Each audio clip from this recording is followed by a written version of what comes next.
누가 현숙한 여인을 찾아서 얻겠는가? 쉽지 않다는 겁니다.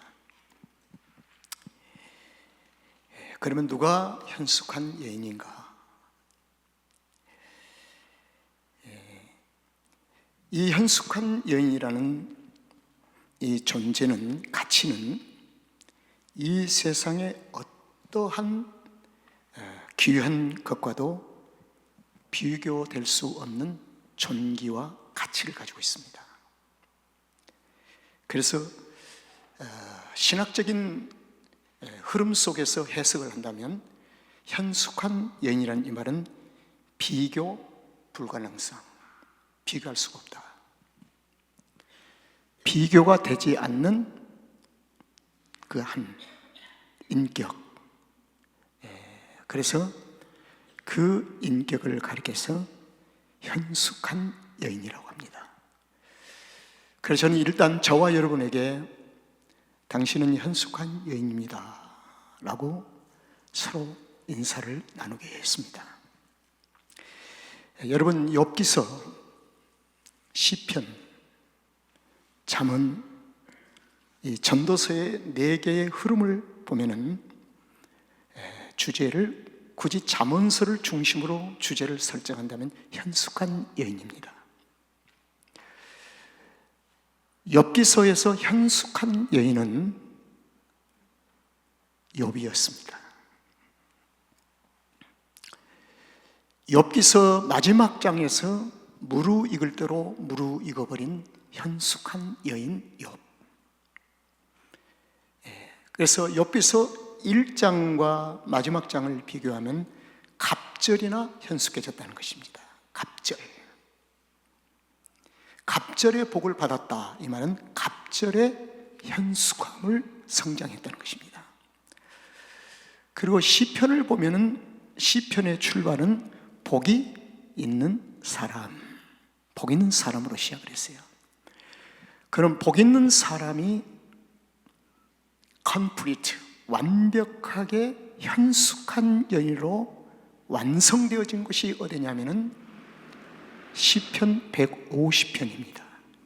거기에 보면은 현숙한, 완숙되어진 현숙한 여인이 그 성소에서 예수 그리스도가 임재해 계신 그곳에서 찬양을 지어다. 그리고 두 번째로 거기서 끝난 것이 아니고 현숙한 여인의 삶이 그 능력의 궁창에서, 이 궁창은 세상을 가리켜요. 여러분의 가정, 우리 사회 공동체 전반적 그곳에서 여호와를 찬양할지어다. 그래서 시편 150편의 이 찬양은 여호와를 경외하는 최상급입니다. 여호와를 경외하는 것이 찬양하는 삶의 최상급이에요. 그래서 하나님이 찬양을 그렇게 더 기뻐하십니다. 그리고 잠언서에 딱 들어가면은 잠언서에서는 잠언서를 지혜서라고 하지요. 지혜. 이 지혜는 일반적인 지식이나 그리고 지식을 주워 담는 것이고 습득되거나 얻는 것이 아니고 이 지혜는 하나의 인격입니다. 잠언서에서 말하는 지혜는 인격.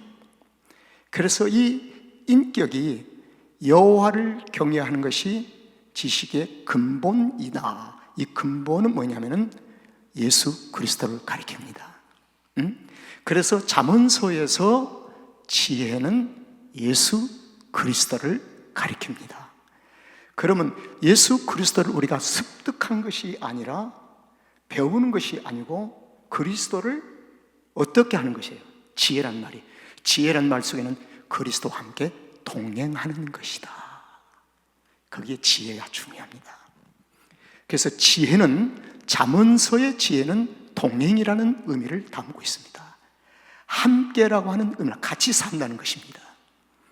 그러니까 지식을 습득하고 무엇을 주워 담고 차곡차곡 난리지를 쌓는 그것이 아니라 잠언서의 지혜는 동행한다는 겁니다.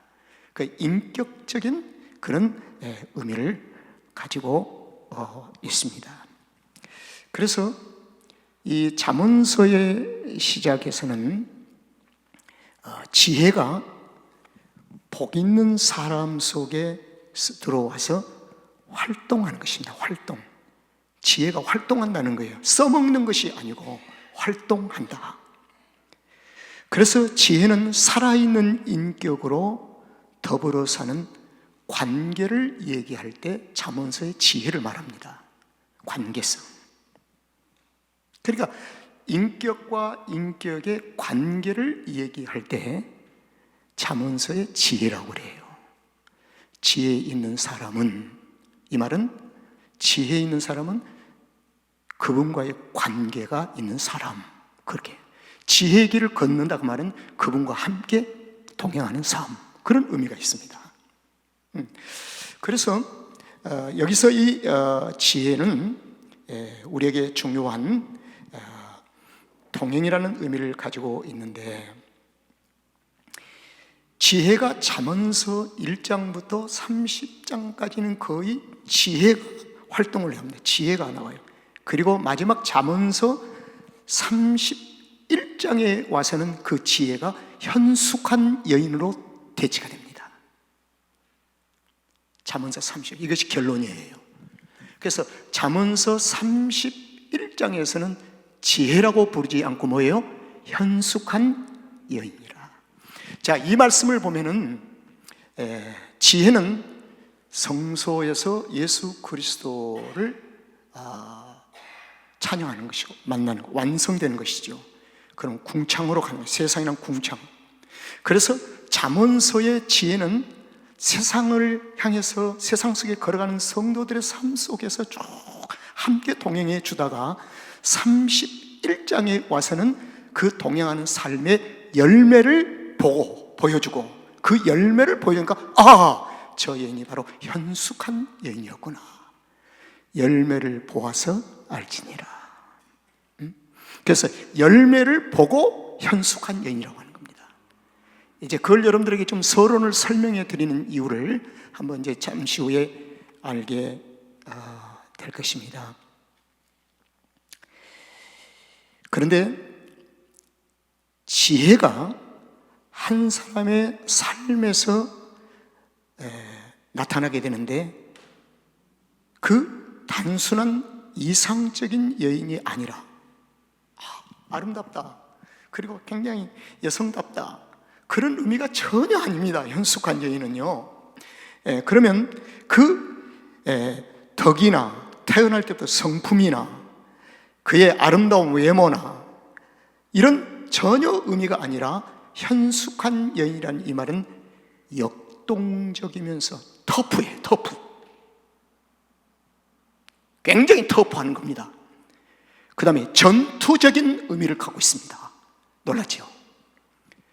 성숙한 의미는 아주 여성다운 그런 의미가 아니라 역동적이면서 전투적인 의미를 가지고 있다.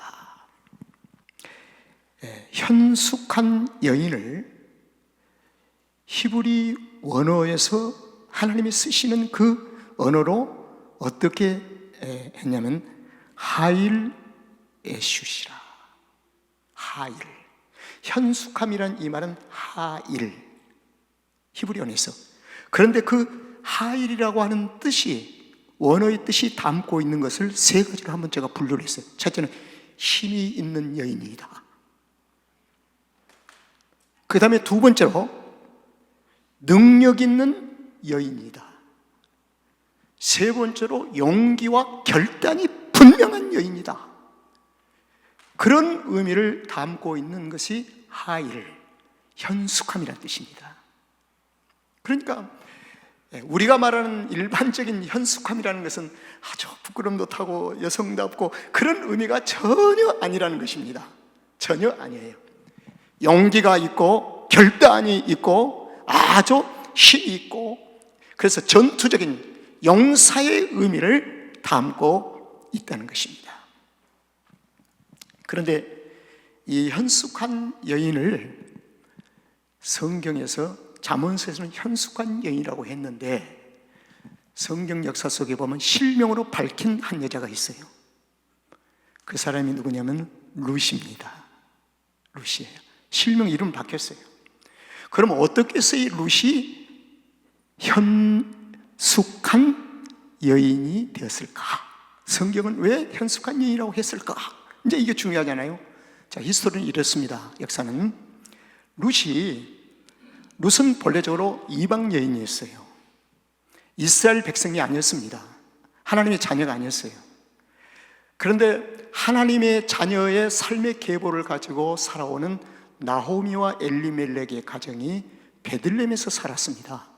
그런데 어느 날 이 베들레헴이 흉년이 왔어요. 극한적인 흉년이 왔어요. 그래서 남편이 똑똑하고 아주 머리가 잭싹이 돌아가는 남편이 되어서 단순히 신앙을 접어버리고 하나님을 섬기지 않고 우상을 섬기는 모압 땅으로 가족들을 데리고 떠납니다. 그렇게 베들레헴을 남는 사람들을 향해서 그 나오미와 엘리멜렉의 남편이 저들은 바보들이다 말이에요. 굶어 죽고 있구나. 우리는 그래도 머리가 핑핑 돌아가서 모압 땅에 가면 그래도 먹을 것이 있는데 굉장히 약습바르게 머리를 굴립니다.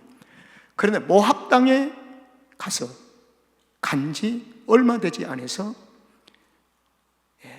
엘리멜렉과 나오미의 가정에 두 아들이 어떻게 됐어요? 죽었어요. 그래서 다 죽었어요. 남자는 다 죽었어요. 남편까지. 그 말은 완전 실패. 이게 남편까지 아들까지 다 죽었다는 이 말은 완전 실패를 의미합니다. 구약 성경에서 역사 속에 보면 남자의 죽음은 완전한 실패를 의미해요. 그건 가부장적인 의미가 아니라 상속적인 의미에서 예수 그리스도와 우리와의 관계 속에서 그 관계를 얘기하는 겁니다.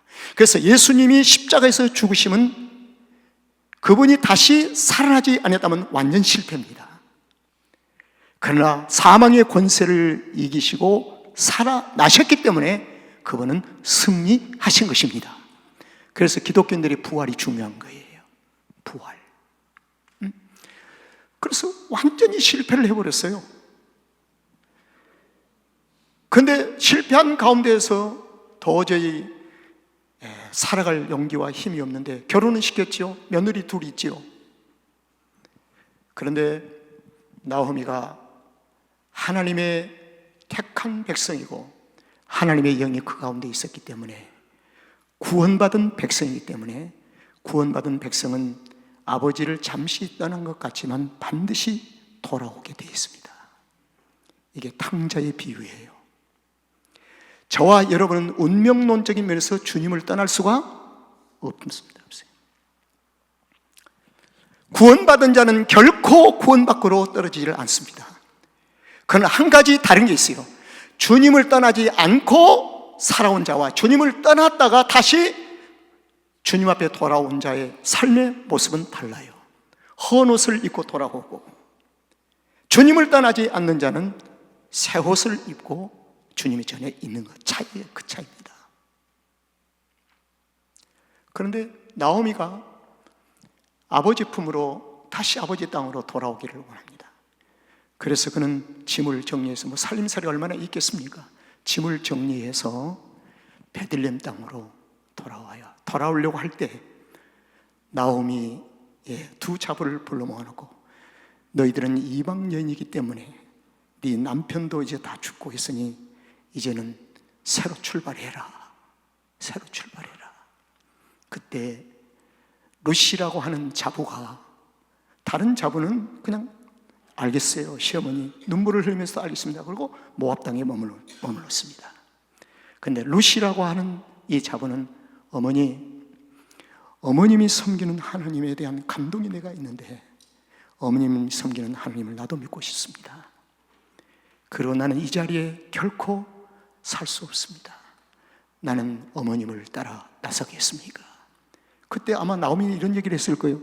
야, 너는 모압 땅이 네의 고향이고 베들레헴은 이방 땅이야.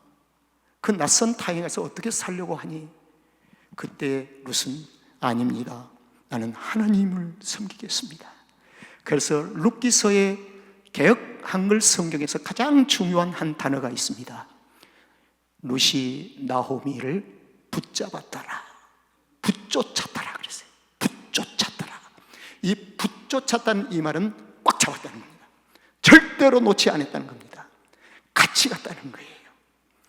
바로 여기서 결단, 용기, 여기서 룻에게는 현숙한 여인이라고 하는 닉네임이 시작됩니다. 바로 그예요. 그래서 베들레헴에 돌아온 후에 룻이 얼마나 시어머니를 공경하고, 그리고 얼마나 그 베들레헴 사람 성도들과 함께 화목을 이루고 친분을 갖고 그들을 섬기는지, 그 가운데 하나님은 룻에게 보아스, 예수 그리스도의 메시아의 계보가 될 보아스를 준비해 두시고 한 남편으로 하나님이 다가오게 하셨으니, 그때 룻기서 3장 11절을 한번 비춰주시기 바랍니다. 읽으세요. 다 같이 한번 읽어보실까요? 시작. 내 딸아 두려워 말라. 내가 네 말대로 네게 다 행하라. 네가 현숙한 여자인 줄 나의 베들레헴 성에 있는 모든 백성이 다 모여 아느니라. 여기서 룻이 현숙한 여인이 된 겁니다. 이게 현숙이란 이 하일, 웨샷, 이것이 바로 잠언서에서 하일, 웨샷 에서 똑같이 사용됐어요. 현숙한 여인이라. 여러분, 실명을 밝히고 더욱더 중요한 것은, 현숙한 여인이라는 것은 성별을 말하지 않습니다. 남자나 여자나가 이게 아니고 성별에 묶이지 아니하고 모든 그리스도인들, 하나님의 자녀들을 현숙한 여인이라고 부릅니다. 현숙한 여인. 구약 성경에서요, 호세아서하고 이사야서를 보면은 하나님께서 이스라엘을 나의 아내라고 부릅니다. 아내라고 표현을 해요. 아내, 참 중요합니다. 그러니까 이스라엘을 성별로 구분한 것이 아니라 아내라고 그래요. 아내는 신부를 가리키지요. 이것이 신약 성경에 와서 에베소서 5장에서 보면은요, 관계성에서 비유로 설명할 때, 남편과 아내를 설명할 때 남편은 예수 그리스도시요, 아내는 성도라. 그래서 예수 그리스도께서 우리의 신랑이 되시고 우리는 그의 뭐요? 신부가 된다는 것입니다. 이게 어떤 관계냐면 관계성, 이 관계는 보통 말하는 관계가 아니라 언약 관계를 가리킵니다. 하나님의 약속 속에서 오랜 전에 아브라함에게 약속하신 그 약속 관계에서 맺어진 관계. 그래서 주님은 나의 신랑이고 나는 그분의 뭐요? 신부다. 그러면 우리는 현숙한 여인이 되어서 주님 앞에 신랑을 맞이해야 한다는 겁니다. 현숙한 여인이 되어서 신랑된 예수 그리스도를 맞이해야 한다는 것입니다. 여러분, 오늘 성경에 읽은 본문의 말씀은 그러면 현숙한 여인으로 결단하고 용기 있게 살아가는 이 삶의 현장에서 마지막 결론이 있을 거 아니에요. 이 땅에 살아가는 동안에 그 결론에 대한 열매를 오늘 본문에서 가르치고 있어요. 잠언서 오늘 읽은 본문이에요.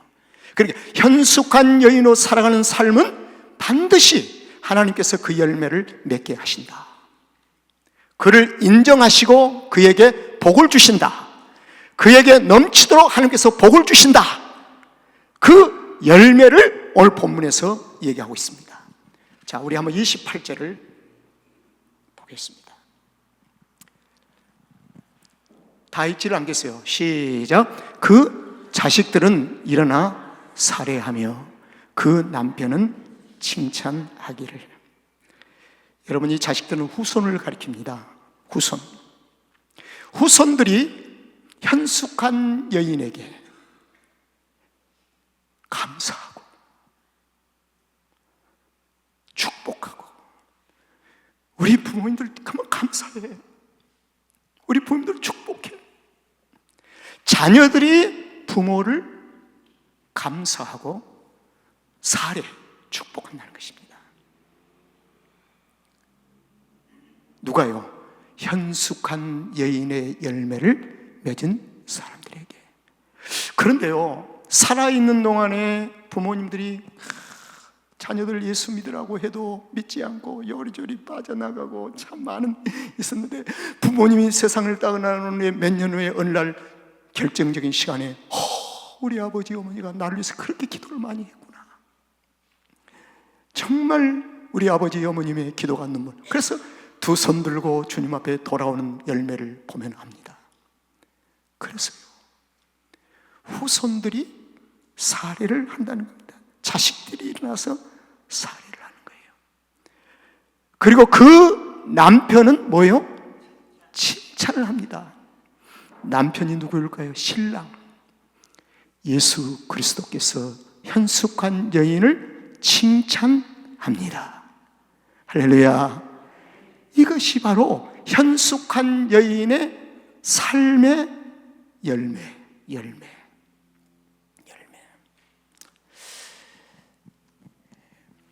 29절을 보겠습니다. 덕행 있는 여자가 많으나 그대는 여러 여자보다 뛰어난다 하니라. 여러분, 이 덕행이라고 하는 이 단어가 성숙이라는 단어와 매칭이 됩니다. 하일, 히브리어에서 같이 사용을 해요. 근데 현숙한 여인들이 많습니다. 우리 교회도 현숙한 여인들입니다. 다 김장로, 황장로, 한장로, 안장로, 다 김장로 현숙한 여인들입니다. 현숙한 여인들. 덕행은 많지만 그러나 그대는 이 여러 여자보다도 뛰어난다 하느니라. 현숙한 여인 중에서도 더 뛰어난 사람이 있다는 것입니다. 이것이 성경에서 현숙한 여인 중에서 더 뛰어난 여성들이 소개되어지는데, 신약에서는 마리아, 히브리서 11장에서 증거하고 있는 구약의 사라, 그리고 교회가 힘들어지고 어두워가는 세상 속에서 하나님 앞에 눈물로 기도했던 한나, 이 사람은 현숙한 여자 중에서 덕행이 있는 여자 중은 많지만 그대는 여러 여자보다 뛰어난다는 그 분류에 들어간다는 것입니다. 욕심이 하나 있습니다. 우리 삼성장로교의 모든 성도들은 덕행 있는 다 여자가 되기를 주의 이름으로 축원합니다. 그 중에서도 더 뛰어난, 어느 여자보다 뛰어난다고 하는 칭찬받기를 주의 이름으로 축원합니다. 바로 이거죠. 그래서 이 덕행이라고 하는 것을 한 4가지로 원어적인 성경적인 의미를 제가 기록해 왔어요. 첫째, 하나님을 경외하는 중심이 든든하다. 그 사람 되게 고집세. 이렇게 말 들을 때도 있어요. 절대로 하나님 중심에서 흔들리질 않아요. 양보하질 않아요. 철저하게 하나님 중심이.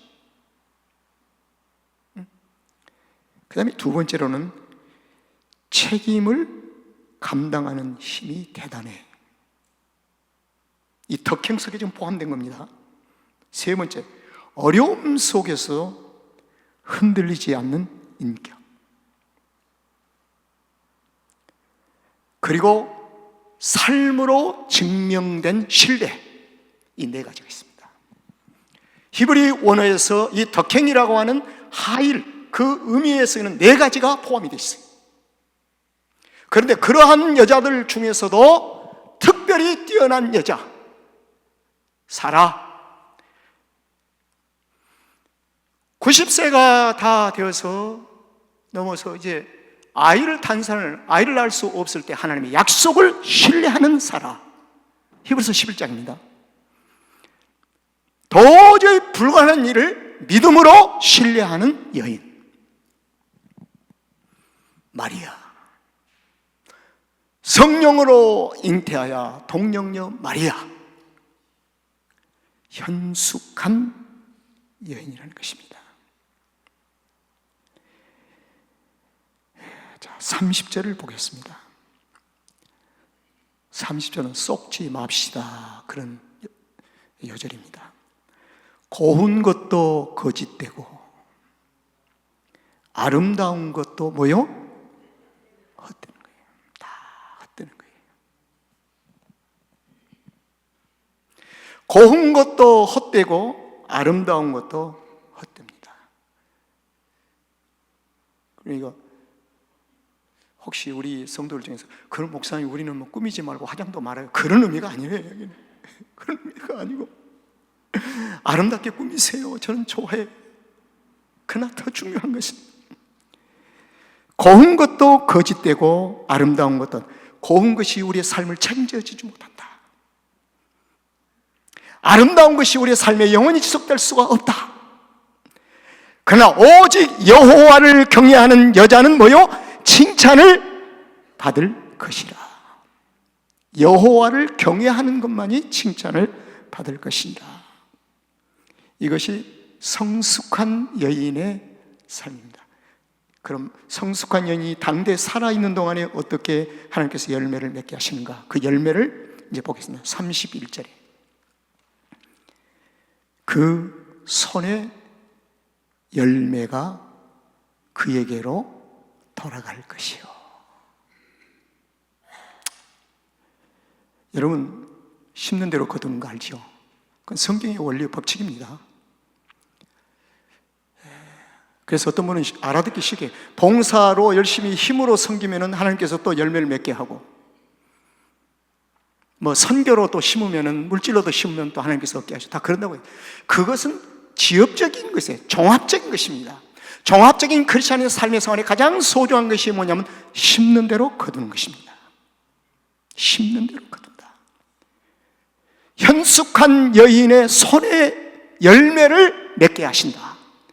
우리가 아무리 열심히 해도 열매를 맺게 하신 분은 하나님이신 줄로 믿습니다. 그 손에 열매가 그에게로 돌아갈 것이라. 그에게로, 버려진 것이 아니라 그에게로 돌아갈 것이니라.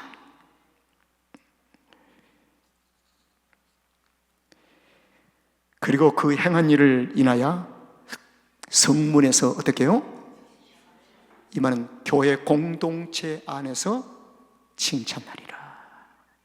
교회 공동체 안에서 칭찬을 받으리라.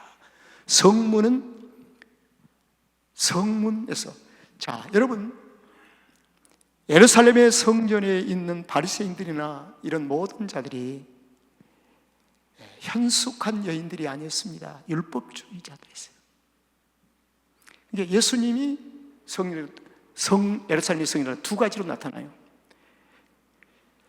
첫째는 배척을 당합니다. 예수님 배척을 당해요. 두 번째로는 예수님이 나귀를 타시고 호산나 다윗의 자손이야. 이것은 주님이, 하나님이 특별히 직접적으로 만들어낸 역사 현장입니다. 하나님이 백성들을 통해서 만들어낸 것이 아니라 하나님께서 직접 만드셨다고요. 그래서 너희들이 외치지 아니면 돌들이 일어나서 외치리라. 이건 하나님의 절대적인 주권입니다. 하나님의 권능이에요. 여러분, 교회는 이 땅에서 성문에서 칭찬받는 교회가 되어야 할 줄로 믿습니다. 믿음 생활. 그 교회는 숫자는 적어도 정말 연글대로 연근 성도들이야. 그래서 그 후손들에 대한 열매를 맺기 시작하고 하나님의 영광이 드러나기 시작하고 현숙한 여인들의 삶의 생활에 자사손손 칭찬을 받고 축복받는 교회가 되어야 할 줄로 믿습니다. 결론의 말씀을 마칩니다. 루키서 3장 11절에 나오미가 하는 얘기가 룻에게 네가 현숙한 여자인 줄 나의 백성이 다 아느니라. 현숙한 여인. 교회는 현숙한 여인으로의 표대가 있습니다. 주일날 예배도 그렇고 목양 예배도 그렇고 여러분들 소그룹 모임에도 모든 표대가 현숙한 여인으로 세워지기 위한 목표가 1순위가 돼야 돼요. 그래야 하나님께서 기뻐하십니다. 그러면 현숙한 여인이 되려고 하면은 지혜와 동행이 있어야 합니다. 그리스도인들에게 지혜는 지식으로 습득되고 얻는 것이 아니라 인격적인 주님과 동행함으로 세워져 가는 것입니다.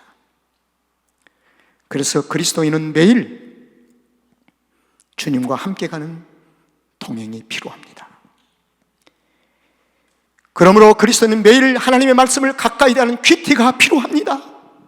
생활화가 돼야 합니다.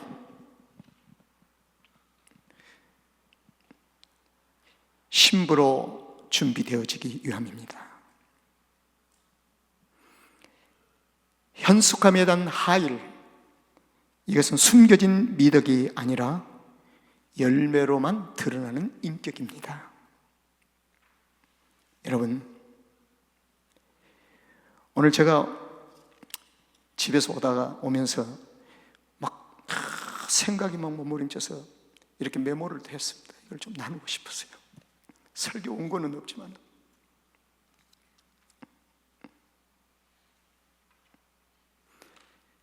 현숙함은 타고난 능력이 아니라 믿음으로 살아낸 삶의 무게다. 이거 잃어버릴까 봐서요, 볼펜에서 막 찍었어요.